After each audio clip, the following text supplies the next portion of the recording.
আমার চরমনাই ইউনিয়ন চরহুগলা গ্রাম। আমার নাম মোহাম্মদ এনায়েত শিকদার। আমি কাজ থেকে আসার সন্ধ্যার গ্রেপ্তার করার আগে আসার পূর্বে আমি আসে দেখি দুয়ার দ্বারে ময়লা হয়ে ফালাই ডাক লইছে, এই জন্য আমার মারধর করে, ইট দিয়ে নাক থেতলে দেয়। 4-5 জন ধরে আমার অত্যাচার করছে, ইট মারিয়ে নাক থেতলে দিয়েছে। এখন এদের নাম হইল যে এই বশির শিকদার,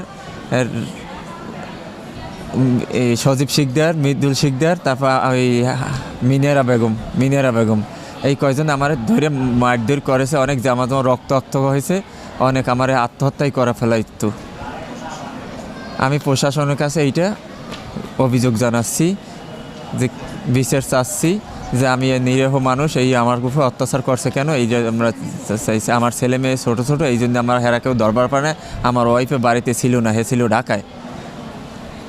এরপর আমার স্বামীকে 3-4 জন মিলে মারছে। আমি ঢাকায় ছিলাম, আমার ছোট ছেলে আমার সাথে ছিল। তখন সন্ধ্যা 6টার সময় আমি ফোন পেয়েছি, বলছে যে আপনার স্বামী অসুস্থ বেশি, মারামারি মেরছে, মারে ফালাই থুইছে। তারপর 3-4 জন লোক এসে আমার স্বামীকে হাসপাতালে ভর্তি করছে। আমি 6টা থেকে 8টার গাড়িতে চড়ছি। 8টার গাড়িতে চড়ে রাত্রে 2টার সময় আইসা দেখি মেডিকেল ভর্তি করছে। সে অসুস্থ বেশি।